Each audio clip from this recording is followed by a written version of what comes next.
D'abord, on ne savait pas que son mari, son époux n'était pas notre père.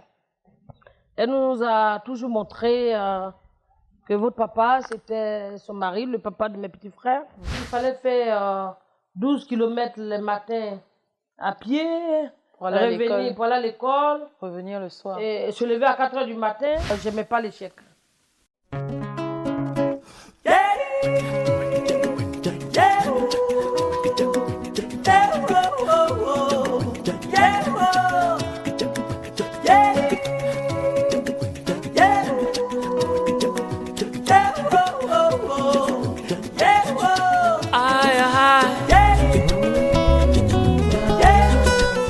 Mesdames et messieurs, bonsoir.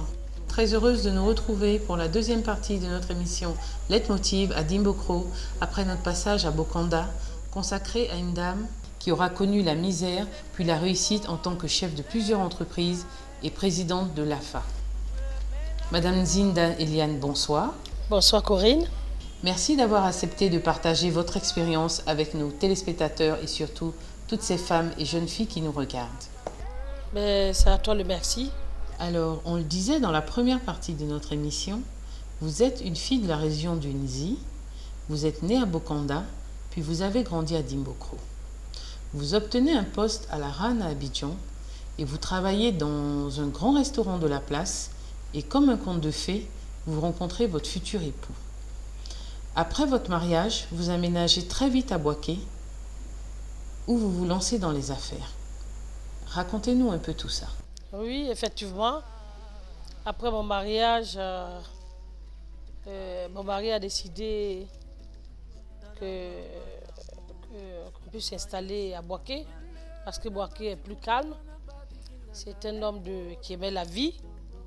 D'ailleurs, j'ai fait sa connaissance au restaurant et il a vécu tout son temps en Europe. Et donc après ça, il voulait vraiment avoir une vie paisible. Donc c'est ce qui a été fait. Mais quelles sont les activités que vous meniez à cette époque? Oui, bon, à cette époque, d'abord, mon mari n'a pas voulu que je travaille, puisque lui, il avait les moyens et tout. Mais moi, j'ai toujours eu la bougeotte du travail. Donc, au départ, j'avais accepté 1, 2, 3 mois, mais après, je ne pouvais pas. Voilà, donc, voilà, je m'ennuyais. Je m'ennuyais franchement. Et puis, je lui ai dit, mais voilà, il faut qu'il fasse quelque chose. Sinon, ça allait être difficile pour moi. Je n'allais pas être heureuse. Il a accepté et puis nous avons monté même un restaurant là-bas. Alors, Madame Nzi, votre vie étant loin d'être un fleuve tranquille, vous allez tout perdre en 2002 suite à la crise qu'a connue notre pays. Racontez-nous ce moment difficile de votre vie. Ouais. En 2002, il y a eu le coup d'État, la guerre en Côte d'Ivoire. Et donc, vous voyez que je suis partie avec mon mari. Après notre divorce, j'ai tenu à rester à Boaké. Et malheureusement, la guerre vient nous surprendre. Donc, il fallait se chercher. Donc, on a fait les broussailles, nous avons mangé la papaye, non mieux en route. Oui, parce que là, vous êtes parti sans rien, Non, sans rien. On avait... Vous êtes resté combien de temps sur la route? Oh, nous avons fait 3 jours. Avant d'arriver à Abidjan? Oui, 3 jours pour aller s'installer à pied de Boaké jusqu'à Abrobo. Nous avons des frères qui ont pris des voitures, ils sont passés par Mbayakro, venus nous chercher. On avait tout perdu. Il nous restait seulement... Les habits que vous avez sur vous. Voilà, les habits qu'on avait sur nous. Vous arrivez à Abrobo, tant bien que mal, tous, avec les personnes, une partie de votre famille que vous avez récupérée et des personnes de votre famille qui étaient à Abidjan viennent vous récupérer. Et d'après ce que j'ai compris, viennent vous récupérer à Abrobo pour vous emmener à Abidjan plus en sécurité. Quand vous arrivez à Abidjan, vous saviez où vous alliez? Dans quelle optique vous étiez? Dans quel état d'esprit vous étiez? Oui, il faut dire que le malheur n'arrive pas seul. D'abord, j'avais une grande maison à Mako résidentielle que je venais de vendre. Et cette maison-là, quand je l'ai vendue, j'ai pris pour acheter les 4 villas au lycée municipal pour loger les démunis. Et je venais d'acheter une autre, avec une opération immobilière, qu'on venait de commencer à peine les travaux. Donc, ce n'était pas fini. C'était inachevé quand il y a eu ces moments difficiles. Donc, on arrive avec la famille, une maison sans fenêtre, sans porte, pas de carreaux. Mais c'était le seul endroit propice à pouvoir vous recevoir, vous et toutes les personnes qui étaient avec vous. Non, on n'avait pas le choix, parce que, vous comprenez, ce qui m'amène à me battre plus dans la vie et aller plus loin, dire aux femmes et aux jeunes de se donner au travail, de faire confiance à eux et de croire en eux, c'est que tu vas beau aider, tu vas beau te donner, il y a eu des moments quand tu as besoin de ton prochain, il n'y a personne. Il n'y a personne. C'est là que tu arrives à connaître l'homme. Et c'est là qu'on arrive à se poser beaucoup de questions. Voilà. Et donc, j'ai compté sur des gens à qui j'avais fait des prêts, aider. Et puis bon, à un moment, je me suis dit que quand on allait arriver, puisque l'appareil informatique de la banque ne fonctionnait plus. Tout était arrêté, tout était bloqué, donc vous n'aviez pas d'espèces. Voilà, on n'avait pas d'espèces. Comment avez-vous fait? Les amis et même parents nous avaient laissé tomber, parce que quand tu les appelles, ils savent que c'est toi et ils te disent, bon, nous sommes occupés, on te rappelle et c'est fini. Oui, à ce moment-là, Madame Nézi, si j'ai bien compris, vous n'aviez personne pour vous aider, personne pour vous tendre la main, et pourtant, vous qui aviez l'habitude de toujours aider les personnes autour de vous en difficulté. Oui, mais heureusement qu'il y a un Dieu pour les pauvres. Et c'est en ce moment-là que Dieu va faire son miracle. J'avais prêté de l'argent à un ami malien à Boaké qui vendait du bois. Parce que Boaké, comme je l'ai dit, c'est un gros village. On se faisait des prêts sans écrit, sans trace. Et ce monsieur-là, je l'avais prêté 40 millions. Et bon, c'était pas écrit, hein. Voilà. Et donc, quand il a appris qu'il y a eu la guerre, il a essayé de me joindre. C'était difficile. Et il est passé par tous les moyens. C'est là qu'il a su où on était. Et il me dit, bon, Madame Zi, je suis au Mali, j'arrive. Et il force. Il vient me trouver avec ma famille, avec des gens. Parce que je n'étais pas la seule à être dans ces conditions.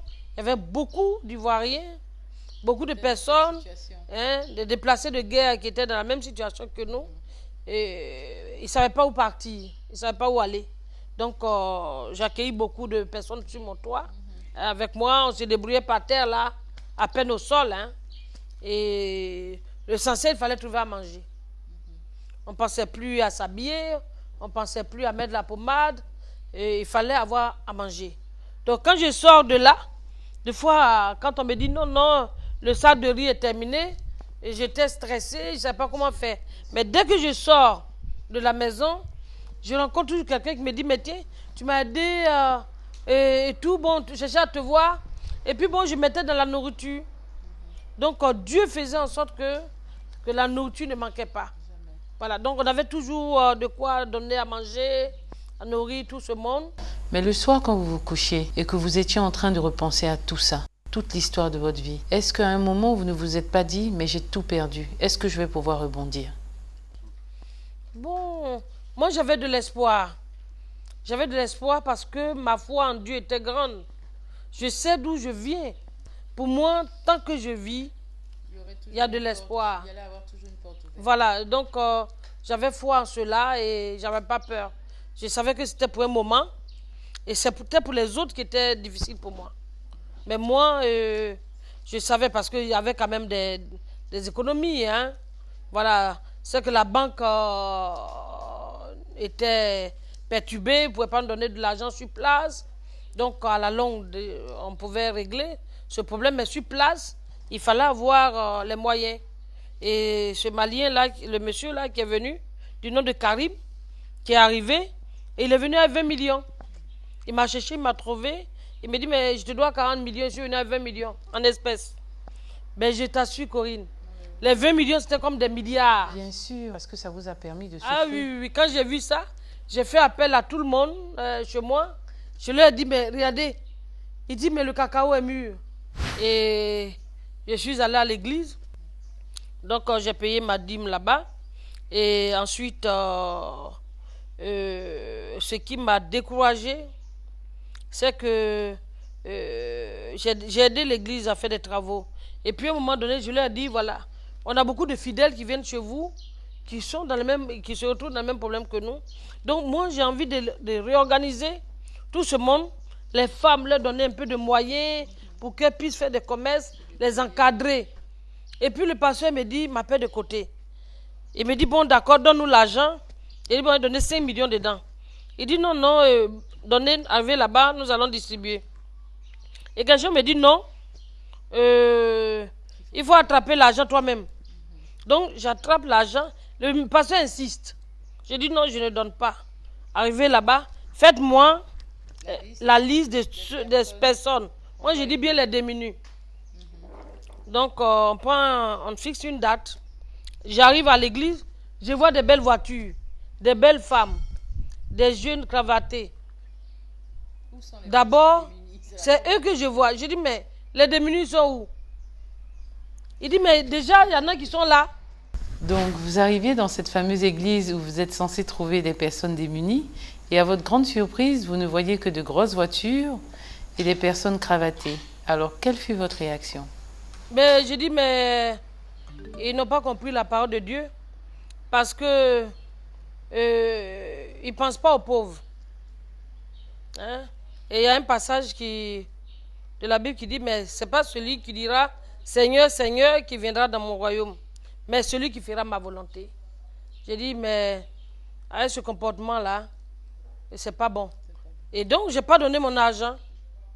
J'ai dit au pasteur publiquement, avec ces gens riches qui étaient là, j'ai dit, moi je ne donne pas mon argent, j'ai attrapé, je ne donne pas. Gare à vous, si on envoie un braqueur pour me braquer, je ne donne pas mon argent. Et de là, après tout ça, je suis rentrée en Europe. Je suis partie avec mon fils en France. Pour tous ceux qui viennent de nous prendre en marche, je rappelle que nous sommes à Dimbokro, dans le centre de la Côte d'Ivoire, d'où nous recevons Madame Zinda Eliane, présidente de l'AFA. Madame Zi, après la crise de 2002, vous perdez presque tout et vous décidez d'aller en France avec votre fils aîné, puis ce sera les États-Unis où vous devenez baby-sitter pour des animaux, nos amis les chats. Racontez-nous un peu cette histoire, cette étape de votre vie. Effectivement, après mon histoire avec mes problèmes à Biguin, il fallait changer d'air. Il fallait changer, voir un peu, essouffler. Et donc, mon fils étant français, de nationalité, je suis partie avec lui, et mineur. Et donc, je suis allée l'inscrire pour que... Oui, pour qu'il puisse être dans un meilleur environnement. Voilà, qu'il puisse être dans un meilleur environnement. Et donc, je l'ai inscrit là-bas. Il était avec mes soeurs. Et de là, j'ai continué aux États-Unis. Et j'ai essayé. Hein, je suis resté 1 mois sans travailler. J'ai trouvé lourd. Parce qu'il y a une chose que certains ne savent pas. Tu peux avoir des milliards. Mais dès l'instant que tu commences à dépenser les milliards, que ça ne rentre pas, il n'y a pas d'entrée, ça devient grave. Ça part très vite. Ça part très vite et puis tu peux être... voilà, tu peux te retrouver sans rien. Donc j'arrive, il fallait louer un appartement, il fallait installer mon fils, les parents qui sont ici, il fallait leur trouver de quoi. Et surtout, il fallait très vite trouver quelque chose à faire. Voilà. Qui pourrait vous rapporter des revenus. Voilà. Donc 1 mois de repos, sans rien faire, il faut manger, il faut dormir, il faut... Donc si c'est un congé, pour moi, ça suffit. Donc je suis allée d'abord avec une amie dans une société. Et c'est là que j'ai vu que les Américains étaient pratiques et en avance. Oui, moi je suis allée, j'ai fabriqué quelque chose. J'ai dit que je me suis donné des titres et tout ça pour avoir du bon boulot. Arrivé là-bas, on me dit non, non, pas de diplôme. Je dis non, je ne suis pas venu à mon diplôme. On dit non, on me donne un bureau, il faut travailler. Alors j'ai dit non, non, ils m'ont eu. J'ai pensé qu'il allait me donner du temps. Parce qu'en France, on te donne des rendez-vous, tout ça. Le temps que... Mais eux, c'est sûr, c'est instant. Mais vous n'aviez pas de problème avec la langue? Oui, bon, on se débrouille. On se débrouille. On se débrouille, il suffit. Comme j'ai fait le British à l'école. Donc, je me débrouillais. Et puis, bon, ça n'a pas marché. Mais Dieu m'a souri. Mais pour vous qui avez l'habitude de brasser beaucoup d'argent, d'avoir des centaines d'employés à vos ordres, ce n'était pas trop difficile de vous faire à cette idée de savoir que vous deviez reprendre tout à zéro? Non, non, au contraire. Au contraire, c'est une fierté. Parce que dans la vie, il faut être humble. Et tu peux être roi chez toi, mais quand tu n'es plus chez toi, parce que quand tu es noir, que tu es en Amérique, en Europe, il ne faut pas montrer que tu as l'argent. Hein. Parce que si tu as milliards, il y a dépenses de milliards là-bas par jour. Quand tu quittes ton pays, bon, on ne te dit pas d'être mendiant, hein. Mais je pense qu'il faut Il faut faire la part des choses. Et puis... Voilà, il faut faire la part des choses. Et puis, il faut... moi, quand je regarde derrière, je n'ai pas envie de retourner chose. Vous n'aviez pas encore trouvé de travail. Voilà. Il fallait surtout pas dilapider l'argent que vous aviez. Voilà, voilà. Et beaucoup de gens comptent sur moi pour vivre, pour survivre. Donc, il fallait que je fasse tentation. Donc, si c'était pour moi seul, il n'y a pas de problème. Puisque j'ai des loyers, j'ai des... Bon, mais quand je fais le calcul par rapport à tous ceux qui m'entourent, tous ceux qui vivent, donc, je n'avais pas droit à cela. Voilà, je n'avais pas droit à cela. Il faut prendre les choses au sérieux. Et voilà. Donc, en cherchant, on m'a proposé le travail. Hein, il y avait un couple milliardaire qui avait leur chat. Hein. Ici, les chats, on les mange. Hein. Un chat, tu es là, tu vas chasser le chat. Il n'a pas la place dans un salon. Mais là-bas, le chat, les animaux, c'est autre chose. Ils sont respectés. Alors, donc, ils n'avaient pas d'enfants. Ils avaient leur chat. Le chat. Leurs animaux étaient tout pour eux. Et c'était tout. J'avais une carte de crédit pour le chat. Il faut faire regarder la télé au chat. Il faut parler au chat. Je dis, bon, d'accord. Voilà que Dieu, j'ai prié, il m'a donné le bonheur. Tant que vous gagnez de l'argent et que vous avez un salaire, il n'y a pas de saut métier dans la vie. On me donne 2500 $. C'est pas négligeable. On me propose 2500 $. Une carte de crédit, une voiture. Vous êtes logé. Je suis logé, nourri, blanchi pour surveiller le chat. Bon, donc, où est le problème? C'est un bonheur. Pour moi, c'est une grâce, c'est une bénédiction. Dieu a répondu à ma prière. Favorablement. Voilà. Il faut faire regarder la télé au chat, donner sa nourriture, on te donne une voiture, tu vas promener le chat, tu as la carte de crédit du chat, tu vas avec le chat au magasin, tu t'as payé son manger, donc moi aussi je me nourris. Oui, il fallait mettre le chat à l'aise Voilà. Et puis vous aviez l'argent pour les études de votre fils. Voilà, donc... Quoi demander de plus? Voilà. Donc j'ai gardé le chat pendant longtemps, ça m'a fait du bien. Quand je vais faire les coups du chat, je fais pour moi. Ça a été une période de combien de temps à peu près? Bon, ça a duré 9 mois, hein, maximum. Et c'était agréable? C'était assez agréable? C'était pas trop embêtant? Non, le chat était gentil. Mes patrons ont voyagé, ils sont là en vacances. Ils sont arrivés, le chat ne pleure pas. Quand ils sont là, je fais des caresses au chat. Les patrons étaient assez satisfaits. On me donne satisfaits. des bonus. Oui. Quand je suis gentil avec le chat, que le chat est souriant, on me fait des bonus. Donc il fallait jouer le jeu. Voilà. Ah, tout à fait. J'étais tranquille. C'était un bonheur, pas de stress, jusqu'à ce que je quitte là-bas pour retourner en France. Voir votre fils. Voilà. Quelque temps après, vous décidez avec le soutien de votre fils de rentrer au pays. Dès votre arrivée, vous décidez de prendre des cours en bâtiment et génie civil. Vous obtiendrez d'ailleurs brillamment vos diplômes. Comment se passe la suite de votre nouvelle vie d'entrepreneur qui repart à zéro? Oui, formidable.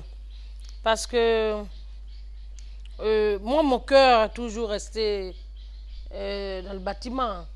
le bâtiment, c'est ma vie. Voilà, et donc, quand je suis allée en France, d'abord, je me suis inscrite, hein, parce qu'à Pôle emploi, là-bas, tu peux, quel que soit l'âge, hein, si tu as 100 ans, tu peux avoir des formations, tu peux suivre des cours. Hein. Donc, arrivé en France, tout ce bout de temps que je suis restée avec mon fils... Vous avez profité pour faire de petites formations. J'ai profité pour faire des formations. J'ai profité pour faire des formations, suivre, réapprendre à lire les plans, l'ingénierie et tout. Parce que c'était le domaine que vous aimiez. Voilà. Et donc, quand je suis revenue en Côte d'Ivoire, j'ai dit, ben, écoute, moi, je connais le bâtiment, mais il me faut avoir un diplôme. Donc, je me suis inscrite ici à Bigan, au plateau. J'ai eu mon BTS commercial. Et après, je me suis inscrite au cours du soir pour avoir mon BTS en génie civil. Et de là,